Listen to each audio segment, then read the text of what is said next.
Film की शुरुआत होती है मंगोलिया के डिजर्ट से, जो कि ईस्ट एशिया का सबसे बड़ा रेगिस्तान है। और इस रेगिस्तान के बीचों बीच एक कंपनी आई होती है जो कि यहाँ से तेल निकालना चाहती थी, पर इनकी इन्फॉर्मेशन गलत निकलती है, यहाँ कोई तेल नहीं होता। जिसके बाद ये अब यहाँ से वापस जाने का निर्णय लेते हैं और इनको वापस ले जाने के लिए यहाँ पर एक प्लेन भेजा गया है, जिस प्लेन के पायलट का नाम फ्रैंक होता है और उसके साथ उसका को पायलट भी था। और अब सभी वर्कर्स अपना अपना सामान लेकर जहाज में चढ़ जाते हैं और प्लेन में बैठकर अपने शहर बीजिंग के लिए निकल पड़ते हैं। लेकिन कुछ ही देर बाद उनके इस सफर के दौरान एक बहुत बड़ा तूफान आना शुरू हो जाता है, जिसे देखकर फ्रैंक का को पायलट कहता है कि हमें अपने प्लेन को एक बार लैंड कर देना चाहिए और तूफान थमते ही हम दोबारा उड़ान भर लेंगे। लेकिन फ्रैंक उसकी बात नहीं मानता और इसी वजह से ये उस तूफान में फंस जाते हैं। ये रेडियो की मदद से संपर्क करने की कोशिश करते हैं, पर उनका संपर्क नहीं हो पा रहा होता। इसी दौरान उनका एक इंजन भी खराब हो जाता है और अब फ्रैंक इमरजेंसी लैंडिंग के लिए तैयार हो जाता है, पर उसे आगे कुछ भी दिखाई नहीं दे रहा होता। और उनका प्लेन जैसे ही नीचे उतरने वाला होता है तो उनके प्लेन का पिछला हिस्सा एक चट्टान से टकरा जाता है और पीछे का दरवाजा खुल जाने के कारण एक वर्कर नीचे गिर जाता है, जिससे उसकी मृत्यु हो जाती है। और अब इनका प्लेन रेगिस्तान की रेत में घिसटता हुआ आगे तक जाता है और जब प्लेन रुकता है तो उसके अंदर 2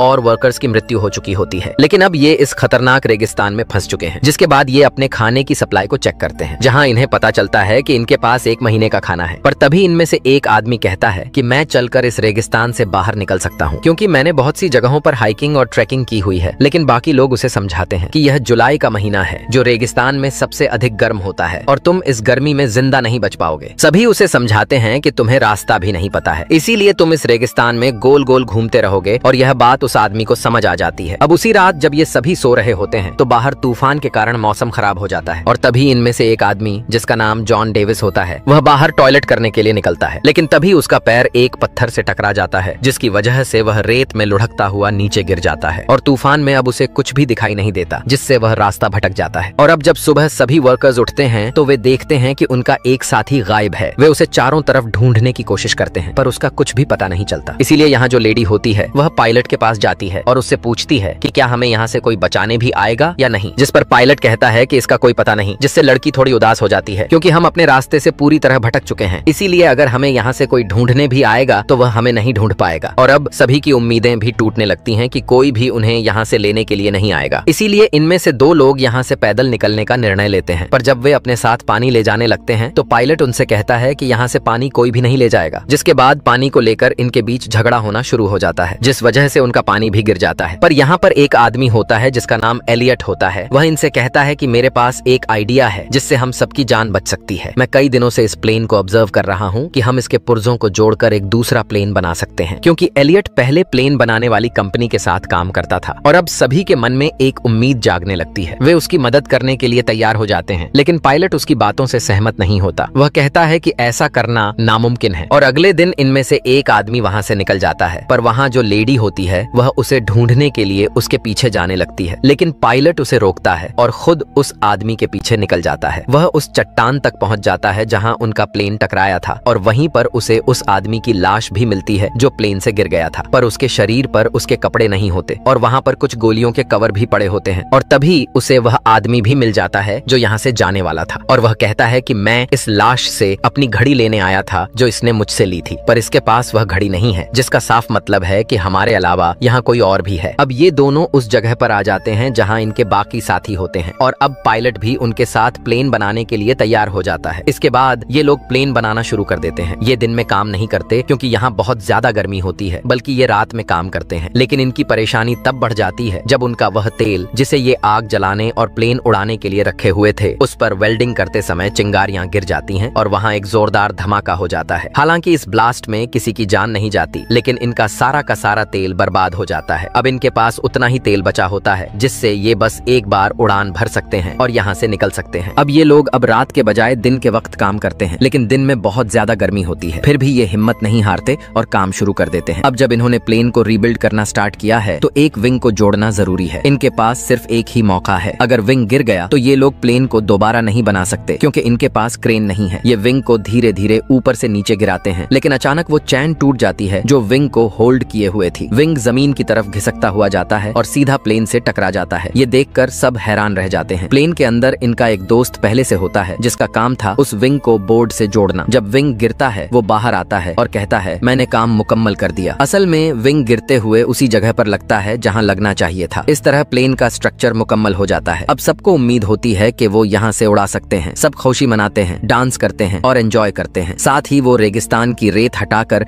एक रनवे तैयार कर रहे होते हैं ताकि प्लेन टेक ऑफ कर सके। लेकिन सब कुछ आसान नहीं होता। एक दिन एक डेंजरस इलेक्ट्रिक स्टॉर्म आता है। बिजलियां गिर रही होती हैं और विंग के अंदर पेट्रोल होता है, इसलिए सब लोग वहां से दूर भाग जाते हैं। एलियट नहीं जाता। वो चाहता है कि प्लेन सेफ रहे। जब उस पर बिजली गिरने वाली होती है, फ्रैंक उसे खींचकर नीचे गिराता है और उसकी जान बच जाती है। अगर एलियट को कुछ हो जाता तो फिर कोई प्लेन मुकम्मल नहीं कर सकता था। अब ये लोग अपने प्लेन का नाम फीनिक्स रखते हैं। फीनिक्स इजिप्शियन मिथोलॉजी का एक जानदार होता है जो रेगिस्तान से दोबारा जन्म लेता है। बहुत पावरफुल माना जाता है, लेकिन अभी भी इन्हें अपने प्लेन पर काफी काम करना बाकी है। धीरे धीरे इनका पानी भी खत्म हो रहा होता है। एक रात वो लोग दूर से कुछ टेंट्स देखते हैं। वहाँ कुछ लोग सो रहे होते हैं। ये लोग असल में स्मगलर्स होते हैं जो हथियार सप्लाई करते हैं रेगिस्तान के रास्ते। फ्रैंक कहता है कि हमें उनसे पानी की मदद लेनी चाहिए। एलियट मना करता है, लेकिन फ्रैंक और कुछ साथी उन स्मगलर्स के पास जाते हैं। फ्रैंक और उसका दोस्त एक पत्थर के पीछे छुप जाते हैं ताकि अगर कुछ गलत हो तो अटैक कर सकें। इनके पास गन्स होती हैं। जब वो पानी मांगते हैं तो एक स्मगलर इनके एक आदमी पर गोली चला देता है। फ्रैंक और उसका दोस्त फौरन फायर करते हैं और कुछ स्मगलर्स को मार देते हैं, लेकिन एक स्मगलर जख्मी हालत में भाग जाता है। फ्रैंक के पास मौका होता है उसे मारने का, लेकिन वो गोली नहीं चलाता क्योंकि वो खूनी नहीं बनना चाहता। जेम्स उन मरे हुए स्मगलर्स में से एक की घड़ी देखता है। वो घड़ी उस दोस्त की होती है जो प्लेन से गिरकर मर गया था। इसका मतलब ये है कि ये वही स्मगलर्स हैं जो पहले भी यहाँ आए थे। अब एक जख्मी स्मगलर को ये लोग अपने प्लेन के पास ले जाते हैं। कुछ लोग कहते हैं कि उसे मार दिया जाए, लेकिन फ्रैंक मना करता है। जब सबके बीच बहस हो रही होती है, एलियट अचानक उस स्मगलर को गोली मार देता है। इस पर फ्रैंक और एलियट के दरमियान बहस शुरू हो जाती है। एलियट फ्रैंक को दोष देता है। वो कहता है कि तुम पायलट थे, तुम्हारी वजह से हम यहाँ फंस गए हैं, तुम्हारी वजह से हमारा एक साथी भी मर गया, मैंने मना किया था, फिर भी तुम गए वहाँ। ये बात सुनकर फ्रैंक को गुस्सा आ जाता है। वो एलियट को एक जोर का पंच मार देता है। अब एलियट नाराज हो जाता है क्योंकि उसकी ईगो हर्ट होती है। वो कहता है, मैं अब प्लेन नहीं बनाऊंगा, जितना काम मुझे करना था मैं कर चुका हूँ। मैं यहाँ 10 लोगों के बराबर काम करता हूँ और तुम सब सिर्फ आराम करते हो। केली उसके पास आती है और कहती है, तुम्हारे बगैर हम ये प्लेन नहीं बना सकते, हमें तुम्हारी जरूरत है। एलियट कहता है, अगर सब लोग मुझसे रिक्वेस्ट करेंगे तभी मैं काम शुरू करूंगा। फिर सब लोग, यहाँ तक कि फ्रैंक भी उससे रिक्वेस्ट करते हैं। फ्रैंक कहता है, तुम ही यहाँ के बॉस हो, कृपया इस काम को मुकम्मल करो। एलियट मान जाता है। फिर सब मिलकर दोबारा से प्लेन बनाने के काम में लग जाते हैं। एक दिन ये लोग दूरबीन से देखते हैं कि वो स्मगलर जो भाग गया था अब अपने दोस्तों के साथ वापस आ गया है, लेकिन वो आगे नहीं बढ़ते क्योंकि वो जानते हैं कि इन लोगों के पास अब उनके ही हथियार हैं। स्मगलर्स को पता होता है कि इनका पानी और खाना जल्दी खत्म हो जाएगा और जब ये कमजोर हो जाएंगे तो वो हमला करेंगे। ये लोग और भी तेजी से काम करना शुरू कर देते हैं। आखिरकार उनका काम मुकम्मल हो जाता है। तभी फ्रैंक को एक मैगजीन मिलती है जिसमें कई तरह के प्लेन्स के मॉडल होते हैं। पता चलता है कि एलियट ने प्लेन का मॉडल इन्हीं टॉय मॉडल्स को देखकर बनाया था। दरअसल वो छोटे छोटे उड़ने वाले मॉडल प्लेन्स बनाया करता था, लेकिन कभी भी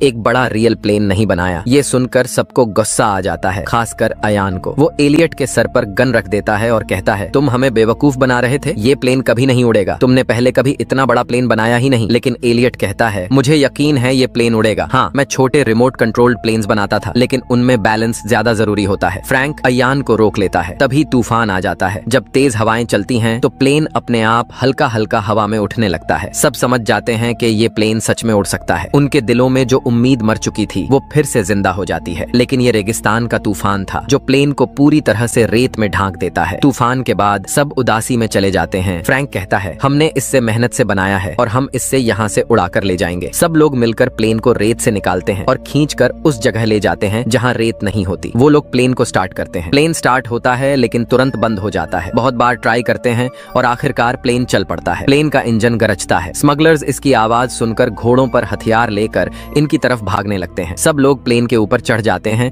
और विंग्स से लटक जाते हैं। दरअसल इस प्लेन के डिजाइन में अंदर बैठने की जगह नहीं होती। इन्होंने एक बड़े प्लेन के हिस्से से छोटा प्लेन बनाया होता है। प्लेन रनवे पर भागता है और पीछे से स्मगलर्स गोलियां चला रहे होते हैं, लेकिन किसी को भी गोली नहीं लगती। जैसे ही रनवे खत्म होता है, स्मगलर्स को लगता है ये लोग गए काम से, लेकिन अगले ही पल उनका फीनिक्स उस खाई से उड़ जाता है। सब लोग खुशी से झूम उठते हैं। महीनों की मेहनत आखिर कामयाब हो गई। इस तरह से ये लोग मौत के मुंह से उस खतरनाक रेगिस्तान से निकल जाते हैं जहाँ से बचकर निकलना नामुमकिन था। एलियट की फोटो एक मैगजीन में छपती है जहाँ लिखा होता है, नासा की नई उम्मीद, मतलब वो अब नासा के लिए काम करता है। इसी के साथ ये मूवी खत्म हो जाती है।